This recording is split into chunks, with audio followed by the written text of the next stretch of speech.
नमस्कार, मैं अनूप कुमार और आपका इस चैनल पर स्वागत है। साथियों, आज हम लोग पढ़ेंगे प्लेटो के बारे में। आपको पता ही है, आपने वीडियोस देखा है प्ले लिस्ट का। तो अभी हम लोग बात कर रहे हैं प्लेटो। WPT हम लोगों ने शुरू किया है और इसमें प्लेटो सबसे पहले आता है। तो प्लेटो के बारे में हम लोग आगे की जो चर्चाएं हैं वो हम करेंगे। देखिए, आपको मैं पहले बहुत कुछ बता चुका हूं, उसका लाइफ स्केच क्या है, उसके बुक्स क्या है, ये सब चीजें चर्चाएं हो चुकी है। अभी हम लोग उसके जो गुफा का दृष्टांत है, एलोगोरी ऑफ कैव और थियरी ऑफ जो आइडिया है उसको हम लोग समझेंगे इस वीडियो में खास तौर पे। और समय रहा तो हम लोग जो थियरी है डॉक्ट्रिन ऑफ ट्रायंगल है या फॉर्म ऑफ ट्रायंगल है उसको समझेंगे, है ना। आज हमारा टॉपिक है प्लेटो की से रिलेटेड। मुख्य बिंदु आज हमारा रहेगा गुफा का दृष्टांत। गुफा का दृष्टांत पहले ध्यान दें। गुफा का दृष्टांत इंग्लिश में इसको बोलते हैं allegory of cave. Allegory of cave. अगर डायरेक्टली अगर क्वेश्चन पूछ लिया जाए कि ये शब्दावली, ये जो टर्मिनोलॉजी है वो किससे रिलेटेड है, तो ये प्लेटो से रिलेटेड है। और दूसरा हम करेंगे थियरी ऑफ आइडिया, या इसी को हम फॉर्म बोलते हैं, थियरी ऑफ फॉर्म या आइडियाज या फॉर्म्स। तो ये चीजें हम करेंगे। 2 पॉइंट आज हमारी चर्चा का विषय है और बहुत इंपॉर्टेंट है। इसी में आपको पता चलेगा कि प्लेटो कैसे हम उसको बोलते हैं कि वो दर्शन है। राजनीतिक विज्ञान का पिता तो अरस्तु है, लेकिन राजनीतिक दर्शन का पिता प्लेटो है। क्यों कहते हैं? क्योंकि दर्शन में आत्मा, परमात्मा, विचार, प्रत्यय सबकी चर्चा होती है, आइडियाज, फॉर्म की चर्चा होती है। तो आज आपको पता चलेगा कि उसको हम दर्शन, राजनीतिक दर्शन का पिता क्यों बोल रहे हैं, उसको फादर क्यों नहीं बोल दे रहे पॉलिटिकल साइंस का। क्योंकि आज की जो वर्तमान समय की अवधारणा है जिसमें इंडक्टिविटी मेथड यूज किया हो, है ना, और उसको पॉलिटिकल साइंस को एक स्वायत्त विषय बनाने की कोशिश किया हो, तो ये सब चीजों को एक कंपैरेटिव स्टडी किया हो, तो इसलिए हम अरिस्टोटल को बोल देते हैं कि वो फादर है। लेकिन ऐसा कुछ प्लेटो ने नहीं किया है ना। तो प्लेटो ने क्या किया है कि कुछ अपने सिद्धांतों में आत्मा, परमात्मा, बहुत सारी चीजों को लेकर के एक्सप्लेन किया है। इससे पहले आपके मन में एक बात आ रहा होगा कि सर आप स्टडी मेथड नहीं बताए हैं। तो देखिए, मैं आपको बता दूं, अगर प्लेटो के स्टडी मेथड, बस आप इतना नोट कर लें, है ना, प्लेटोज स्टडी मेथड। प्लेटो का स्टडी मेथड क्या है, अध्ययन पद्धतियां, प्लेटो की अध्ययन पद्धति क्या है। तो इसमें आप सीधा ध्यान रखें कि पहला आप यही याद रखें कि हिस्टोरिकल, क्योंकि हमने आपको एक वीडियो दिया था यूट्यूब पे और पूरा कंप्लीट बताया था लाइव जाकर के स्टडी मेथड्स, और जितने सारे थिंकर थे और मुख्य रूप से जो राजनीति विज्ञान में स्टडी मेथड होते हैं वो सब चीज हमने बता दिया था। अब आप कहेंगे सर हिस्टोरिकल यूज तो ज्यादा प्लेटो किया नहीं था, पर आप क्यों लिख रहे हैं पहले ही? तो देखिए, प्लेटो ने हिस्टोरिकल यूज बहुत कम किया था। उसके जो लास्ट बुक थे लॉज, है ना, और लॉज के बाद, लॉज से पहले लिखा था, ये तो लास्ट बुक है, लॉज से पहले उसने लिखा था द स्टेट्समैन, है ना। मैं आपको कई बार बोला था ना, जब बार बार हम लिखेंगे ना, बार बार आप सुनेंगे तो याद हो जाएगा, है ना, रटने की कोई जरूरत नहीं है। तो ये इस दोनों बुक में उसने यूज किया है हिस्टोरिकल मेथड को, हिस्टोरिकल मेथड उसने यूज किया है। लेकिन उसका जो रिपब्लिक है, रिपब्लिक जो उसका बहुत चर्चित विषय है और उसमें जिन चीजों की चर्चा है ज्यादातर हम उसी के बारे में पढ़ते हैं, तो जो रिपब्लिक है, रिपब्लिक में उसने हिस्टोरिकल मेथड का यूज नहीं किया है। तो बात आता है उसमें किसका यूज किया है, तो आप ऐसे समझे टेलियोलॉजिकल मेथड, है ना, टेलियोलॉजिकल मेथड, इसको क्या बोलेंगे हिंदी। अब देखो, ये हम केवल नाम रख देते हैं, अब बाकी इसकी कंप्लीट चर्चाएं तो आप जो कंप्लीट वीडियो है जिसमें स्टडी मेथड लिखा हुआ है वो आप जरूर देखना। तो टेलियोलॉजिकल मेथड इसने यूज किया है। उसके बाद एनालॉजिकल मेथड उसने यूज किया है। और ये जो गुफा का दृष्टांत है ना, ये एलेगोरी ऑफ कैव जो है वो एनालॉजिकल मेथड से जुड़ा हुआ है। मैं बताऊंगा कैसे जुड़ा हुआ है। इसको हम हिंदी में बोलते हैं सादृश्य मूलक, है ना, सदृशता खोजते हैं। जैसे उसने राजा की तुलना गरगे से कर दी, राजा की तुलना डॉक्टर से कर दी, है ना, तो ये सदृशता खोजा है उसने। तो माने एक चीज की तुलना दूसरे चीज से किया जाए तो उसको बोलते हैं सदृश्य मूलक। और टेलीलॉजिकल क्या है कि हर चीज का एक उद्देश्य होता है, उद्देश्य मूलक है ये, हर चीज का एक उद्देश्य होता है, वो अपने उद्देश्य की ओर आगे बढ़ता है ना। इसी तरह से स्टेट का भी एक उद्देश्य है, व्यक्ति का एक उद्देश्य है, हर चीज का एक उद्देश्य होता है। तो टेलीलॉजिकल मेथड को प्लेटो ने यूज किया है और अरिस्टोटल ने इसको खूब यूज किया है ना। तो बार बार जब ऐसा होता है डायरेक्ट पूछा जाता है टेलीलॉजिकल मेथड कौन यूज किया है, तो फर्स्ट टाइम कौन यूज किया, तो लोग डायरेक्ट बोल देते हैं कि अरिस्टोटल यूज किया। इतना अरिस्टोटल के साथ टेलीलॉजिकल मेथड जुड़ चुका है। लेकिन आपको ध्यान रखना है कि वो प्लेटो भी टेलीलॉजिकल मेथड यूज किया है, और यही नहीं सुकरात भी यूज किया है। तो सुकरात ने तो कुछ लिखा नहीं, तो इसलिए हम प्लेटो के साथ जोड़ के इसको देखते हैं। तो एनालॉजिकल, हिस्टोरिकल और टेलीलॉजिकल मेथड ये हो गए। क्या उसने इंपेरिकल मेथड यूज किया है, तो नहीं, वो तो साइंटिफिक अप्रोच वाला है, तो इंपेरिकल मेथड उसने यूज नहीं किया है ना। अब हम बात करें तो डाइलेक्ट्रिकल मेथड का उसने यूज किया है ना। डाइलेक्ट्रिकल मेथड तो बड़ा ही इंपॉर्टेंट है, क्योंकि हर चीज वो द्वंद्व है ना, एक दूसरे तर्क करके डाइलेक्ट्रिकल मेथड है ना। तो ये डाइलेक्ट्रिकल मेथड का यूज करता है। और किस प्रकार के मेथड का यूज करता है, तो हिस्टोरिकल, टेलीलॉजिकल, एनालॉजिकल, डाइलेक्ट्रिकल, तो 4 हो गए। एक और है, क्योंकि प्लेटो ने 5 अध्ययन पद्धतियों का उसने प्रयोग किया है, तो आपको बताना है कि और क्या है। तो बहुत ही फेमस डिडक्टिव, ये तो इतना फेमस कि मतलब नाम डायरेक्ट याद आता है, डिडक्टिव मेथड। मतलब कोई भी अगर पढ़ाता है, मैं खुद पढ़ाया हूं पहली बार, तो मैं आपको क्या डिडक्टिव मेथड पहले ही रखते हैं। डिडक्टिव मेथड क्या होता है, जो सामान्य से विशिष्ट की ओर जाता है, यानी जनरल टू पार्टिकुलर। पहले एक धारणा बना ली जाएगी, एक सिद्धांत दे दी जाएगी, निष्कर्ष दे दी जाएगी, और बाद में उसको सिद्ध किया जाएगा, है ना। जैसे मानव मरणशील है, अब इसको विशिष्ट अब क्या होगा कि रमेश मरणशील है, रमेश मर गया, सुनीता मर गई, है ना, गीता मर गई, तो इस तरह से सब मर रहे हैं। तो पहले ही हम बोल रहे थे ना कि मानव मरणशील है, ये इसको बोलते हैं डिडक्टिव मेथड। और इंडक्टिव में क्या होता है, उल्टा हो जाता है, जो अरिस्टोटल ने यूज किया था। तो प्लेटो की जो स्टडी मेथड है, ये 5 स्टडी मेथड है, आपको ध्यान रखना है। ये चारों स्टडी मेथड उसने द रिपब्लिक में यूज किया था, जो उसका बुक था द रिपब्लिक, उसमें यूज किया था। हिस्टोरिकल मेथड को उसने स्टेट्समैन और द लॉज में यूज किया है। तो ये मेथड बहुत गहनता से चर्चा हम लोग पिछले क्लास में किए थे, और उसमें हमने 1.5 घंटा में हर कुछ बताया है। तो आप उसको एक बार पुनः जरूर देखना, अगर थोड़ा सा कंफ्यूजन रह गया होगा तो। अब हमारी चर्चा के विषय है एलेगरी ऑफ कैब और थियरी ऑफ आइडियाज या फॉर्म, इसको हम आज बात करेंगे। तो देखिएगा, आपको ध्यान ये रखना है, मैं इसको रख देता हूं। आप देखिए, आपको थोड़ा सा इसको बड़ा कर लेना है और इस तरह से करके इसको देखना है, ठीक है, बहुत जरूरी है। ये नहीं कि आप लाइव क्लास में हैं तो अच्छा गीतांशी बोल रही है उसका म्यूट दिखा रहा है, शालिनी का म्यूट दिखा रहा है, ये सब देखना नहीं है, बोर्ड पर देखना है टोटल। तो देखिएगा, चर्चा जो गुफा का दृष्टांत है वो इस प्रकार से शुरू होता है कि प्लेटो अपने रिपब्लिक बुक में इसके चर्चा करता है। क्वेश्चन यही बन गया कि जो एलेगरी ऑफ कैव है वो प्लेटो के किस किताब में, किस डायलॉग्स में इसकी चर्चा है, तो रिपब्लिक में। रिपब्लिक में इस प्रकार की चर्चा है कि प्लेटो का एक भाई है ग्लूकोन, प्लेटो का एक भाई है ग्लूकोन। तो ग्लूकोन जो है, प्लेटो का जो भाई है ग्लूकोन, उसको ये नहीं समझ में आता है कि आइडिया क्या है ना, विचार क्या है, प्रत्यय क्या है, आत्मा परमात्मा ये क्या होता है, उसको ये समझ नहीं आता है।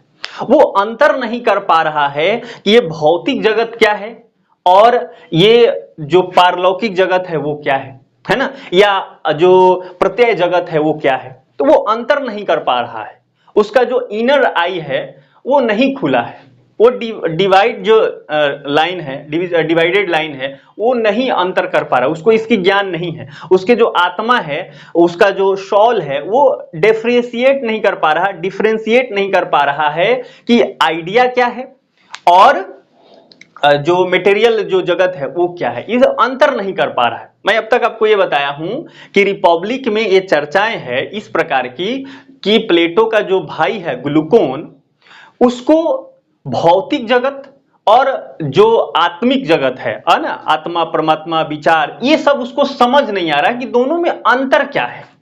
इसी अंतर को समझाने के लिए प्लेटो ने रिपब्लिक में इस प्रकार की चर्चा किया है। आपको पता है कि सुक्रेटिस जो है ना, जो सुकरात है वो हीरो है रिपब्लिक का। केवल लॉज को छोड़ के सभी पुस्तक में हीरो कौन है? सुकरात है। तो सुकरात क्वेश्चन पूछता है ना शुरू में, फिर उसका एक्सप्लेनेशन लास्ट में देता है। या आप ऐसे कहें कि जो निष्कर्ष निकालता है उसी को हीरो बोलते हैं। तो ये अंत में निष्कर्ष निकालता है कोई भी चीज, ये न्याय क्या है, आइडिया क्या है, फॉर्म क्या है, ये सब चीज वो लास्ट में निष्कर्ष निकालता है, इसलिए वो हीरो है। तो ये दोनों में संवाद है, दोनों में क्या है? संवाद है। और पूछता कौन है? ग्लूकोन पूछता है सुकरात से, ग्लूकोन पूछता है सुक्रेटिस से कि ये आत्मा, परमात्मा, ये जड़ तत्व, ये क्या है? ये आइडिया, फॉर्म है ना, और जो मटेरियल चीजें हैं, ये अंतर क्या है इसका? आखिर इस दुनिया का रियलिटी क्या है? हम रियल किसको माने, है ना? तो इसी चीज को समझाने के लिए सुकरात ने एलेगरी ऑफ कैब का एक कल्पना किया है। उसने एक विचार रखा है कि हम तुमको समझाते हैं। अब देखिएगा ध्यान से, वो समझा क्या रहा है? वो तो डिफरेंट समझा रहा है कि आइडिया में और जो मटेरियल वर्ल्ड है इसमें क्या डिफरेंट है, लेकिन वो समझा कैसे रहा है? सदृशता खोज लिया है एलेगरी ऑफ कैब से, गुफा के दृष्टांत, एक कथा सुना रहा है। और कथा सुना कह रहा है कि इस कथा को अगर आप सुन लिए अच्छा से तो आपको समझ आ जाएगी कि आत्मा क्या है, ये जड़ तत्व क्या है ना, ये आइडिया और फॉर्म क्या है, और ये मटेरियल जगत, मटेरियल वर्ल्ड क्या है, ये आपको समझ में आ जाएगी। ठीक इसी प्रकार से अगर आप ध्यान से समझेंगे, मैं जितना समझ पाया हूं उतना आपको भी समझाने की कोशिश करूंगा। तो ग्लूकोन और सुकरात के बीच चर्चा है, और ये बात लिख कौन रहा है? प्लेटो। कहाँ लिखा? रिपब्लिक में, अपने पुस्तक रिपब्लिक, जो उसका बहुत फेमस बुक है, रिपब्लिक में उसने इस चर्चा को रखा है। तो चर्चा इस प्रकार से होती है, हम लोग अपनी भाषा में इसको आसानी भाषा में समझते हैं। तो चर्चा इस प्रकार से है कि अब कल्पना कीजिए कि एक गुफा है ना, एक गुफा है, बड़ा सा गुफा है, इतना हम समझ रहे हैं कि ये गुफा है ना, और ये गुफा का द्वार है, और इधर क्या है? ये पूरा दुनिया है ना, पूरा ये दुनिया है, ये सब दुनिया है। यहाँ सूरज है कि नहीं? आप ऐसे समझे, यहाँ ये सन हो गए यहाँ पे, और ये पूरा दुनिया है, वर्ल्ड है। और वो बताता है कि कल्पना कीजिए इस प्रकार से कि इस गुफा में कुछ ऐसे लोग जिनको बचपन से ही, जब से वो बचपन लिए हैं, क्योंकि कल्पना है केवल, तो आपको ये सोचना है बचपन से ही वो गुफा में कैद है, उनको बांध दिया गया है और जकड़ दिया गया है, जंजीर से, सिक्कर से ऐसे बांध दिया गया उनको। और कैसे बांधा गया है? यहाँ पे वो व्यक्ति बैठा हुआ है ना, देख कहाँ रहा है? इस साइड देख सकता है वो, है ना। ऐसे बहुत सारे लोग हैं, उनको यहाँ पे जकड़ दिया गया। बहुत सारे लोग यहाँ बैठे हुए हैं जिनको इस तरह, वो केवल इधर देख सकते हैं, और बैठा है या खड़ा है। तो आप ऐसे समझें कि ये जो आप अभी सामने दिख रहे हैं, तो ये सामने है, मतलब ये सामने गुफा का द्वार है, उसमें लोगों को कैसे रखा गया है? ऐसे करके रखा गया है। आप हम इधर देख सकते हैं, यानी जो गुफा का दीवार है वो हमें दिखेगा, हम इधर भी नहीं कर सकते, हम केवल क्या देख सकते हैं? गुफा देख सकते हैं। और ये बचपन, जब मेरा बर्थ हुआ है तब से यही किया गया है, बचपन से इस तरह से हमको गुफा में कैद कर दिया गया है कि हम केवल ये दीवार ही देख सकते हैं, अपना सर भी नहीं घुमा सकते, तो हम केवल दीवार देख रहे हैं। तो इसी तरह से ये सारे लोग जो हैं ये केवल दीवार को देख रहे हैं, ये इसी चीज को देख पा रहे हैं। और कहता है, कल्पना करें कि यहाँ पे आग जल रहा है, यहाँ पे क्या जल रहा है?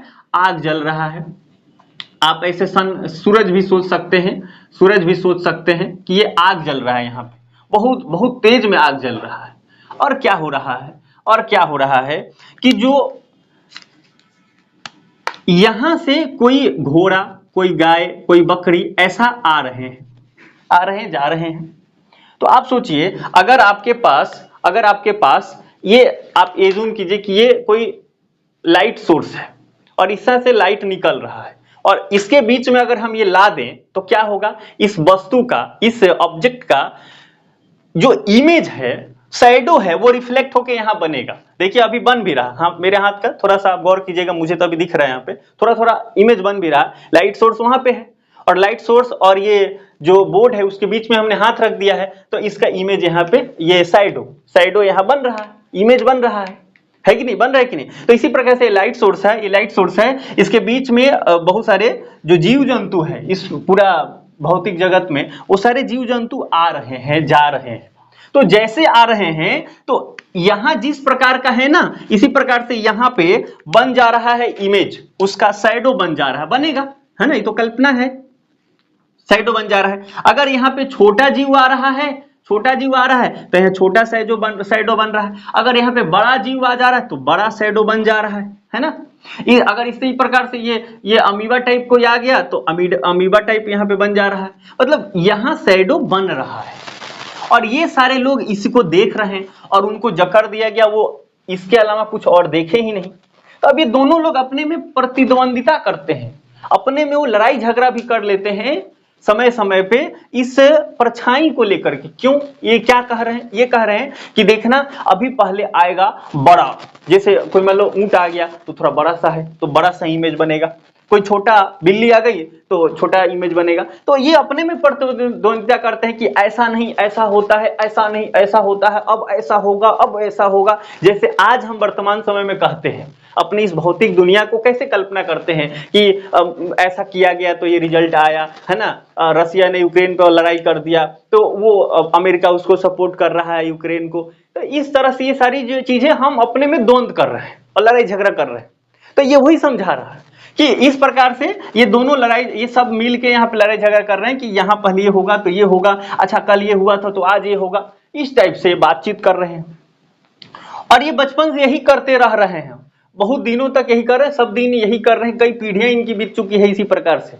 ऐसा कल्पना करना है। संयोग से क्या होता है ना, संयोग कहें या कुछ ऐसा बात कहें, ज्ञान की प्राप्ति कहें, या किसी तरह से इसमें से एक व्यक्ति मुक्त हो जाता है ना। कल्पना करना है कि एक व्यक्ति मुक्त हो गया, एक व्यक्ति यहां से स्वतंत्र हो गया और ये क्या हो गया, यहां से इसको रास्ता मिल गया बाहर निकलने का, ये बाहर निकल के बाहर आ गया, है ना।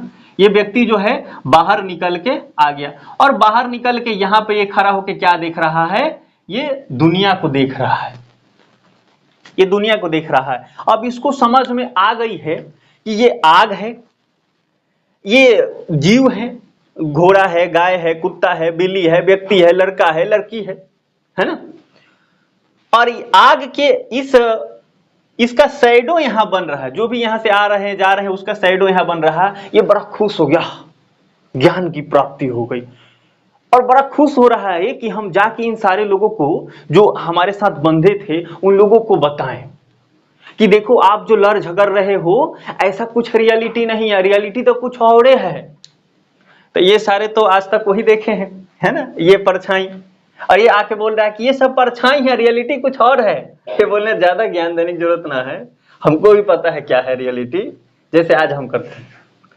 तो इस व्यक्ति को ज्ञान की प्राप्ति हो गई है, रियलिटी ये जान गया है और आके लोगों को बता रहे, लेकिन लोग मान नहीं रहे हैं। ऐसा हो कि लोग इसको पीट भी दें, है ना। तो ये जो पिटा रहा है, कौन पिटा रहा है, यहां कल्पना प्लेटो ने सुकरात का किया है कि इस भौतिक दुनिया की जानकारी सोफिस्टों को थी, जो हमारे गुरु है सुकरात, उनको बहुत सारी चीजें पता चल गया, रियलिटी क्या है, तर्क वितर्क वो डायलेक्टिक के मेथड से सब सिद्ध करना चाहते हैं, निरपेक्ष सत्य की खोज कर रहे हैं और उनको ज्ञान की प्राप्ति हो गई थी। लेकिन ये जो डेमोक्रेसी था या रूल ऑफ 30 जो पहले था, जिसने गिरफ्तार किया, फिर डेमोक्रेसी ने उनको विष दिया, है ना। तो ये जो मार रहा है और सुकरात की बातें इसको समझ नहीं आ रही है ना। ये आप दृष्टांत समझे इस प्रकार से। तो ये जो गुफा का दृष्टांत है, एलोगोरी ऑफ कैव है, वो यही है, एक कल्पना है ना। ग्लूकोन को, प्लेटो के जो भाई है ग्लूकोन, उसको सुकरात समझा रहे हैं कि एक्चुअल में ऐसा है ना, एक्चुअल में ऐसा है, आप ये कल्पना कीजिए। और जब ये कल्पना किया है, जब कल्पना किया है तो यहां पे ये सब चीजें आपको समझ में आएगा। तो अब देखिए ये सारे चीजें किस तरह से, अगर ये आप गुफा का दृष्टांत आप जो समझे तो इससे हम क्या क्या समझ सकते हैं कि प्रत्यय क्या है, विचार क्या है, विचार क्या है, उसके बाद हम यहाँ आकार क्या है, आकार क्या है, रूपक, रूपाकार क्या है, रूपाकार क्या है, ये सारी चीजें हम समझ सकते हैं। अब परेशान ना हो, ये सबका मतलब एक ही है, सबका मतलब एक ही है। इंग्लिश में इसको बोलते हैं आइडिया, या इसको बोलेंगे फॉर्म। आइडिया क्या है, फॉर्म क्या है। अभी समझेंगे, बस अब मैं शब्दावली लिख देता हूं। अगर अभी भी आप नहीं रिलेट कर पा रहे तो आप ऐसे समझे भारतीय दर्शन में कि ये आत्मा है। अच्छा, आत्मा तो ऐसे ही हम लोग को नहीं समझ में आता, अगर अभी आपको समझ में तो आप मन समझ ले। मन, ये मन है, ये विचार है, आकार है, रूपाकार है, प्रत्यय है, ये सब एक ही है। ये सबको आप एक दूसरे का पर्याय समझ लें तो ये सब एक ही है ना, जो कि रियलिटी है, जो कि रियलिटी है। और इसी का प्रतिबिंब, इसी का प्रतिबिंब जो वास्तविक दुनिया है,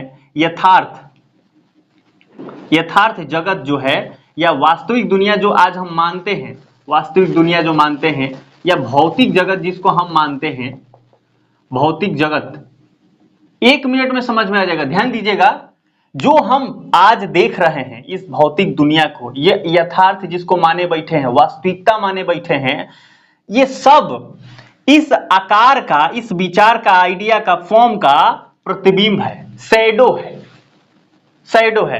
ये जो हम इसको आप रियलिटी मान रहे हैं, इस शैडो को, ये शैडो को मान रहे हैं, इधर जो रियलिटी है गाय घोड़ा कुत्ता, उसका ये शैडो है। तो जो बाहर की दुनिया है, इस दुनिया का ये शैडो है। इसी प्रकार से जो हम यथार्थ दुनिया देख रहे हैं, रियलिटी समझिए, जो यथार्थ दुनिया आज हम देख रहे हैं, ये सब जो हम कुत्ता बिल्ली, हम खुद अपने आप को एज्यूम कर लें, ये हम सब जो है ना, वो एक विचार का शैडो है। जो हम रियल समझे बैठे हैं, ये रियल शैडो है। ये जो रियल है वो शैडो है। किस चीज का? आइडिया का शैडो है। अभी भी समझ नहीं आया सर? अब सुनिए, देखिए, जो हम घोड़ा, अगर हम सोचें कि एक घोड़ा होता है, ठीक है, घोड़ा, तो हर ये जो घोड़ा है ना, लाल पीला काला बड़ा छोटा हो सकता है। तो अगर हम घोड़ा देखें तो बचपन से हम ये विचार कर चुके हैं, एक ये घोड़ा है और एक होता है घोड़ा का विचार, घोड़ा का विचार। अगर आपसे अभी डायरेक्ट पूछा जाए, अब देखो बचपन से आपको ये ज्ञान हो गया है, घोड़ा आप देख लिए, लोगों ने बता दिया कि ये घोड़ा होता है, किताबों में आपने पढ़ लिया, लाल पीला हरा, ये सब का ज्ञान हो गया, तो आपको ये समझ में आ गया कि हाँ ये घोड़ा है और ये घोड़ा का विचार आपके दिमाग में है। अब अगर अभी मैं बोलूं कि आप घोड़ा को सोचिए अपने मन में, तो आपके पास एक विचार है घोड़ा का, जिसके 4 पांव हैं, तेज दौड़ता है, तो इस प्रकार से आपके मन में विचार है। अब रियलिटी क्या होगा? आपके घर के आसपास जो घोड़ा होगा, हो सकता है वो छोटा हो सकता है वो उजला हो सकता है वो काला हो। ये रियलिटी है जिसको हम रियलिटी मान रहे हैं भौतिक दुनिया में। लेकिन एक है विचार, जो कि घोड़ा का विचार केवल आइडिया है। आइडिया कैसा है? ये पूर्ण है। तो आप ध्यान दीजिएगा, ये जो आइडिया होता है वो कंप्लीट होता है, लेकिन जो भौतिक दुनिया है ना, ये जो घोड़ा है ये कंप्लीट नहीं है। हो सकता है कि इसका एक पांव कट गया हो तो इसके 3 पांव हो सकता है कि इसका एक आंख खराब हो गया हो, तो घोड़ा, ये एक भौतिक दुनिया है। भौतिक दुनिया बस एक विशिष्ट जो चीजें हैं, वो विशिष्ट एक चीज है और उसका एक विचार है हमारे दिमाग में।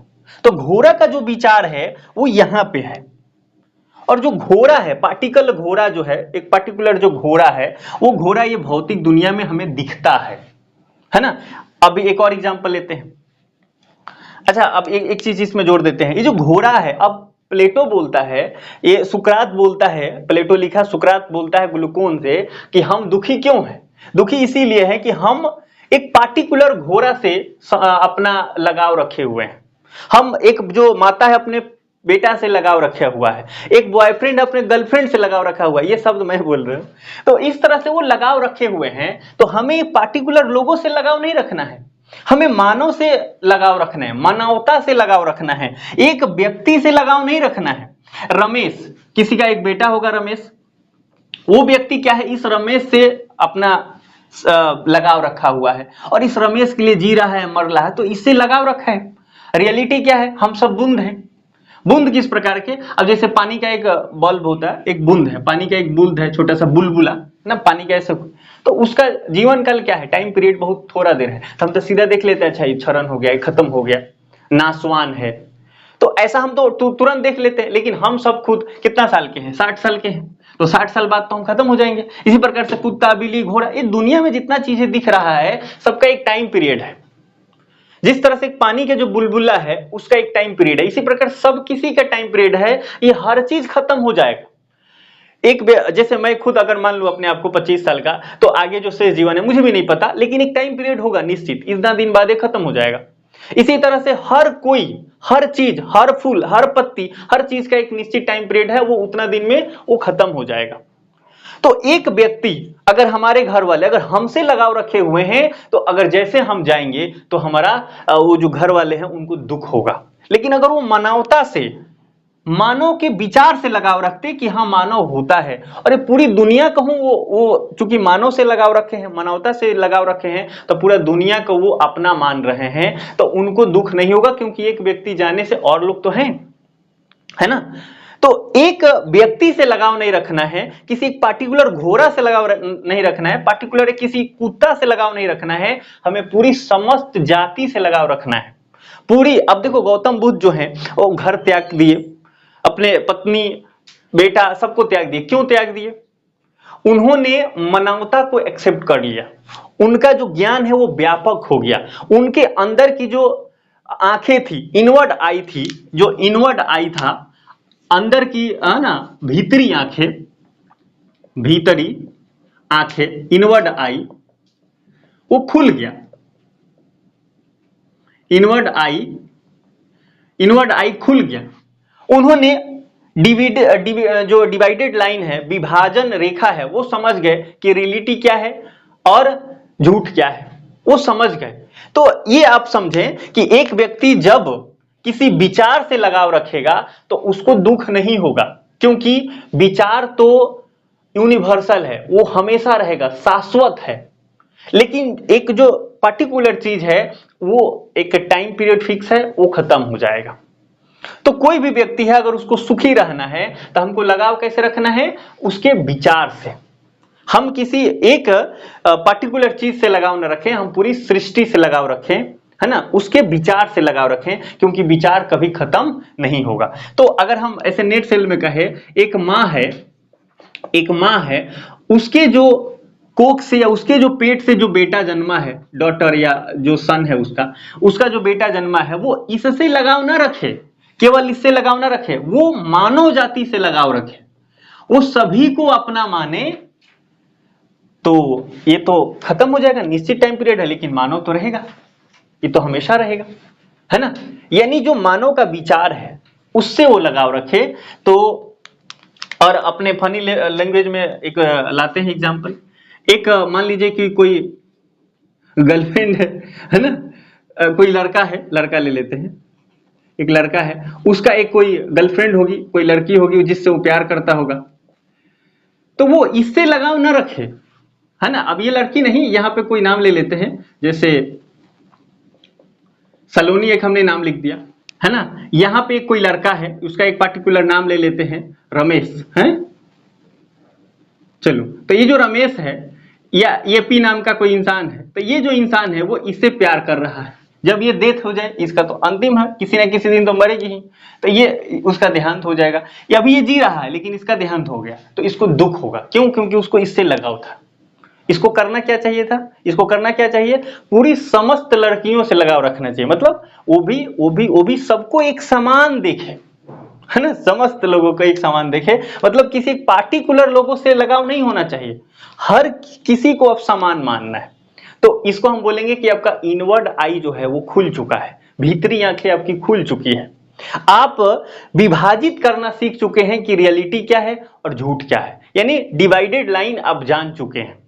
तो शब्दावलियां हैं ये सब प्लेटो का, इनवर्ड आई, डिवाइडेड लाइन, है ना। और वो कौन सा विचारक है जो अपने सिद्धांत में बार बार परछाई, शैडो शब्द का प्रयोग करता है, परछाइयां, है ना, देखिए ये सब परछाइयां हैं।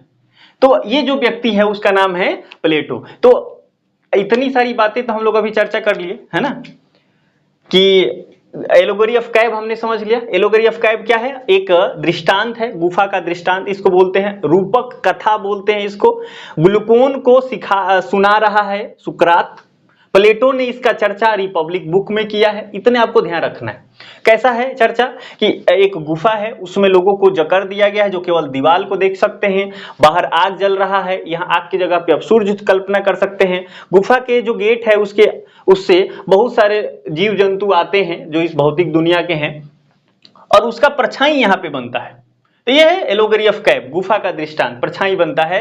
ये सारे लोग इसको जानते हैं कि हकीकत है। इसमें से एक व्यक्ति बाहर निकल जाता है, उसको बाहरी दुनिया का चकाचौंध दुनिया, रंग बिरंगी दुनिया जब दिखता है तो लगता है, तो उसकी मतलब ज्ञान हो जाता है उसको। तो वो सोचता है कि मैं इन लोगों को समझाऊं, ये लोग नहीं समझते हैं, इसको मारते पीटते भी हैं। तो यही दृष्टांत है कि ये लोग जो है इनको अज्ञानता है, इनमें नॉलेज नहीं है, इसलिए यह जो रियलिटी है उसको नहीं जान रहे हैं, एक शैडो को रियलिटी मान रहे हैं कि शैडो जो है ना वही रियल है। तो एक व्यक्ति जो अपने सिद्धांत में बार बार, अपने विचार में, अपने चिंतन में बार बार शैडो शब्द का प्रयोग करता है, परछाइयां है ना, प्रतिछाया का प्रयोग करता है, वो व्यक्ति है प्लेटो। और उससे जुड़ी हुई है भीतरी आंखें, इनवर्ड आई, डिवाइडेड लाइन, ये सारा जो शब्दावली है वो सब किसका है? प्लेटो का है। ये जो एलोगरी ऑफ कैव है, इस एलोगरी ऑफ कैव का वर्णन उसने इसलिए किया है, उसने इसका इस कहानी को उसने इसलिए किया, बताया है ताकि वो समझा सके, कौन सा बिंदु समझा सके? थियरी ऑफ आइडिया, कि आइडिया क्या है, थियरी ऑफ फॉर्म, प्रत्यय का सिद्धांत क्या है, ये समझा सके। तो अगर आप ये गुफा का दृष्टांत समझ में आ गया है तो अब हम लोग थियरी ऑफ आइडिया करेंगे। इसमें आपको कितना बात रखना है? बस इतना ही सा बात रखना है कि एक गुफा की कल्पना, अगर आप ये चित्र बना ले तो अच्छी बात है। बस एलोगरी ऑफ कैव एक बार आप गूगल पे करना, देखना एक फोटो आएगा, उसको आप देख लोगे तो आप समझ में आपको आ जाएगी। तो हमने ये कहानी आपको सुना दिया। ये कहानी जो है, ये जो कथा है, वो थियरी ऑफ आइडिया के लिए सुकरात है वो ग्लूकोन को सुना रहा था। अब बात आती है कि थियरी ऑफ आइडिया क्या है। तो हमने अभी आपको यहां बता दिया है कि आइडिया कहो या फॉर्म कहो एक ही बात है। हिंदी में इसको प्रत्यय कहो, विचार कहो, या आत्मा कहो, मन कहो, रूपा कहो, रूपाकार कहो, या आकार कहो, सब एक ही बात है हिंदी में, है ना। हिंदी इतना रिच भाषा है कि इसके बहुत सारे एक जैसे शब्द मिल जाते हैं। इंग्लिश में आप जरूर ध्यान रखें, आइडिया और फॉर्म। तो ये जो थियरी ऑफ आइडिया, अच्छा इंग्लिश वाले को भी एक चीज मैं कहूंगा कि ये जो थियरी होता है ना, ये बार बार थियरी के स्थान पे डॉक्ट्रिन शब्द प्रयोग हो जाता है, डॉक्ट्रिन शब्द का प्रयोग बार बार हो जाता है। तो हम क्या कहेंगे? Doctrine of idea, doctrine of form, doctrine of form, ये चीजें आपको ध्यान रखनी है। यानी थियरी ऑफ आइडिया क्या है, डॉक्ट्रिन ऑफ आइडिया क्या है, थियरी ऑफ फॉर्म क्या है, डॉक्ट्रिन ऑफ फॉर्म क्या है, ये सब एक ही है ना, एक ही है। अब यहां पे एक और नाम लेते हैं, form of good. Form of good, good मतलब होता है शुभ, है ना, गुड मतलब होता है शुभ, यानी शुभ या अच्छाई। हिंदी में क्या बोलेंगे?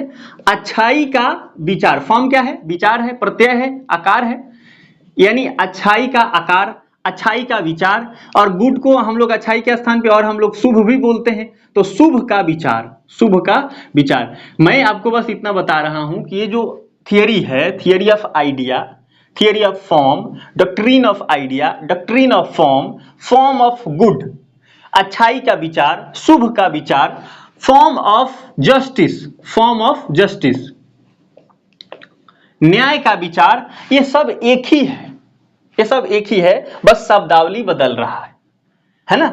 यानी जो ये क्या होगा, यानी न्याय का विचार सबसे अच्छा क्या है? न्याय का विचार सबसे अच्छा है।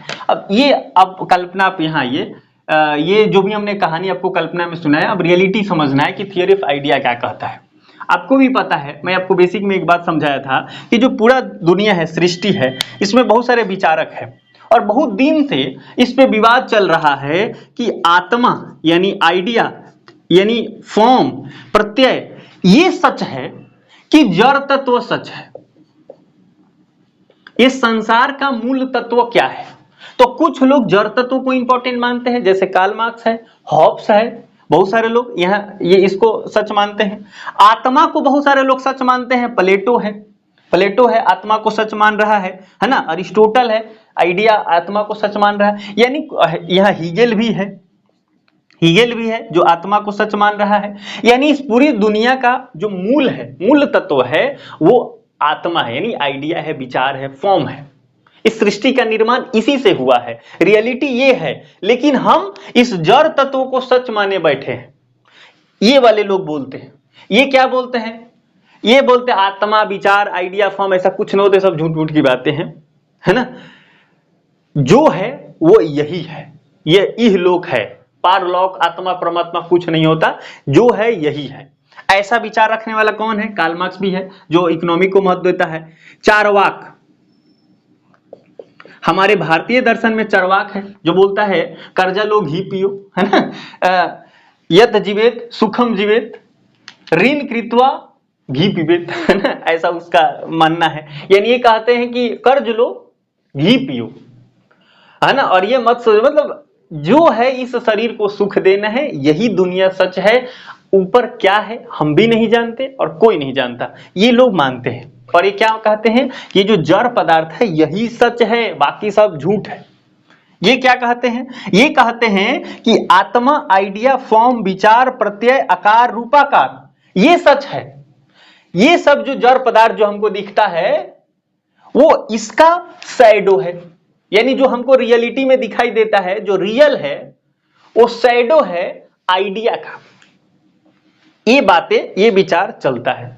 तो ये लड़ाई सदियों से होते आया है, इसमें कोई दिक्कत की बात नहीं है। आपको तो ये मानना है कि जो प्लेटो है, अरिस्टोटल है, हीगेल है, वो आइडिया को इंपॉर्टेंट मानता है। और मैंने आपको ये समझा दिया थियरी ऑफ आइडिया क्या है। प्लेटो का थियरी ऑफ आइडिया क्या है? थियरी ऑफ आइडिया यही है कि जो यथार्थ जगत है, यथार्थ, रियल, वास्तविक, जो वास्तविक जगत है ना, या भौतिक जगत, ये जो हम देख रहे हैं, जो रियलिटी में जो हमको दिखाई देता है, रियलिटी में जो दिखाई देता है सब चीजें, कुर्सी, बिल्ली, कुत्ता, किताब, पुस्तक, है ना, बेटा, बेटी, है, तो ये सब जो चीजें दिखाई देता है वह परछाई है, प्रतिछाया है, परछाई है, प्रतिछाया है किस चीज का? आइडिया का। आइडिया, ये सब परछाई है। यानी रियलिटी जो है, जो अभी जो हमको लग रहा है, सब जो रियलिटी जो लग रहा है वो आइडिया का शैडो है मात्र। यही आपको ध्यान रखना है। इसका थियरी ऑफ आइडिया यही है कि जो रियलिटी हम जिसको माने बैठे हैं वो कुछ नहीं है, आइडिया का शैडो है। क्या आपको साफ साफ दिखाई दे रहा है? हाँ सर। ओके, तो ये चीजें हमने आपको समझा दिया। तो ये बस इतना सा आपको ध्यान रखना है। अगर बहुत आपको दिक्कत हो रहा है तो आप 2 लाइन में इसका आंसर याद रखें। रिपब्लिक बुक में सुकरात, ग्लूकोन, प्लेटो का भाई है, उसको समझा रहे हैं कि रियलिटी है ना, ये जो यथार्थ जो दुनिया है, और यानी आत्मा, परमात्मा, विचार, आइडिया, ये क्या है, और भौतिक जगत क्या है, दोनों को अंतर करके समझा रहा है कि आत्मा और जड़ तत्व क्या है। और सुकरात खुद से नहीं समझा रहा, ग्लूकोन ने पूछा है तब ये समझा रहे हैं। तो इतना को हम कहते हैं एलेगरी ऑफ कैव, गुफा का दृष्टांत। ये हो गया गुफा का दृष्टांत। चूंकि प्लेटो का जो स्टडी मेथड है वो एनालॉजिकल है, तो इसलिए वो किसी चीज को समझाने के लिए सदृशता खोज रहा है। तो इस सदृशता कैब में, गुफा में खोजा है, तो इसलिए एलेगरी ऑफ कैब का उसने एक दृष्टांत दिया है ना, एक कल्पना किया है। अब ये समझा क्या रहा है? इस चीज से वो समझाना चाहता है थियरी ऑफ आइडिया।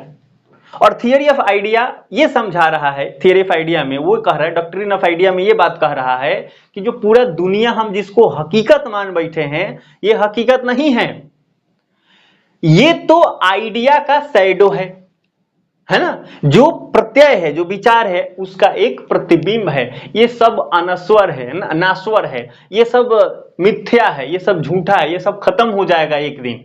हमें तो विचार से प्यार करना चाहिए, हमें विचार से लगाव रखना चाहिए। तो क्या ये पॉसिबल है? तो हाँ, ये पॉसिबल है। कैसे पॉसिबल है? ये पॉसिबल है ज्ञान की प्राप्ति से। जैसे उस गुफा में रहने वाला व्यक्ति को ज्ञान की प्राप्ति हो गया, जैसे वो बाहर निकल गया तो उसको हकीकत पता चल गया। तो इस अगर दुनिया के मोह माया से अगर हमें दूर होना है तो हमें क्या करना पड़ेगा? ज्ञान की प्राप्ति करनी होगी।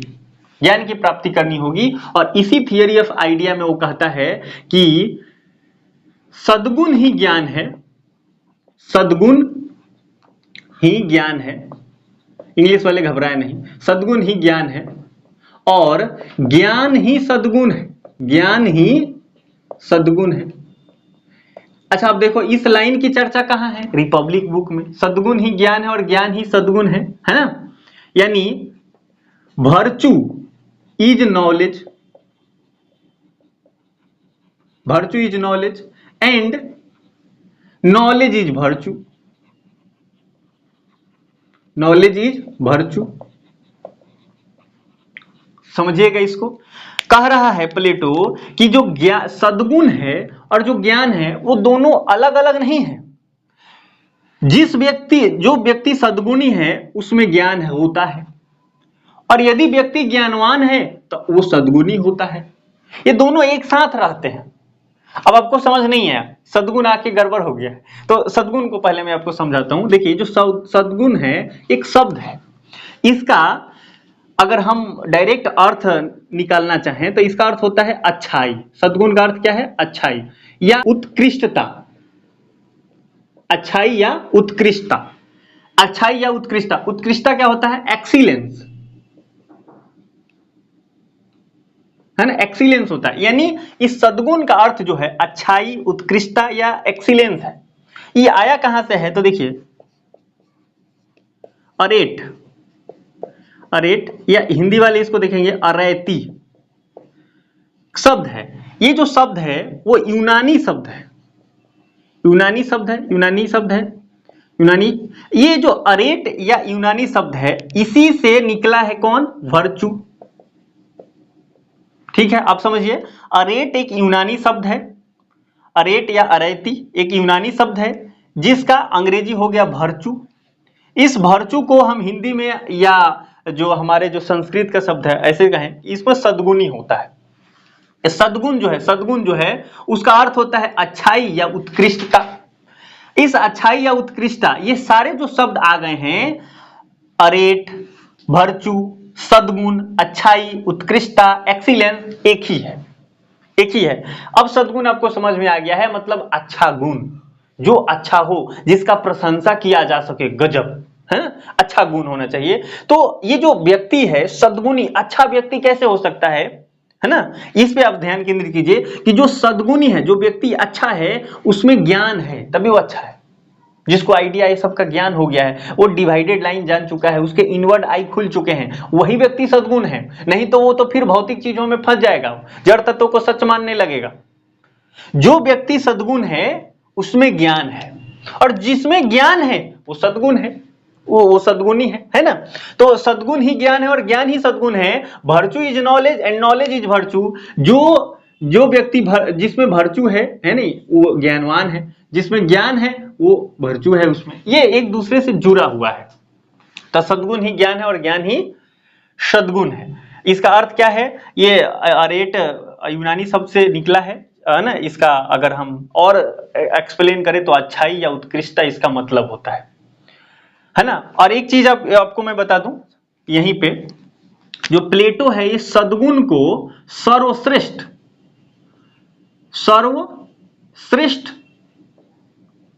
गुण मानता है ना, सर्वश्रेष्ठ गुण मानता है। ये सर्वश्रेष्ठ चीजें हैं, मतलब सद्गुण जो है सर्वश्रेष्ठ सद्गुण। सर्वश्रेष्ठ सद्गुण किसको मानता है, सर्वश्रेष्ठ सद्गुण किसको मानता है, तो प्लेटो के नजर में सर्वश्रेष्ठ सद्गुण जो है वो है न्याय।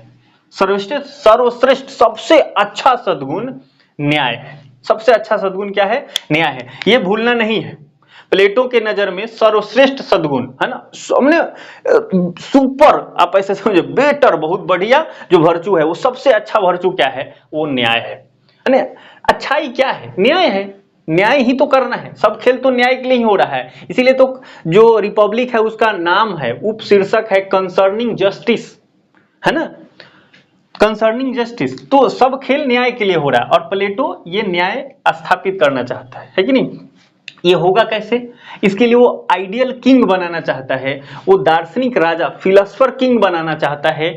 ये सब चीजें को जिसका ज्ञान हो जाएगा, ये सारी बातें जो समझ जाएगा, है ना, वो व्यक्ति बनेगा फिलोसफर किंग। क्यों?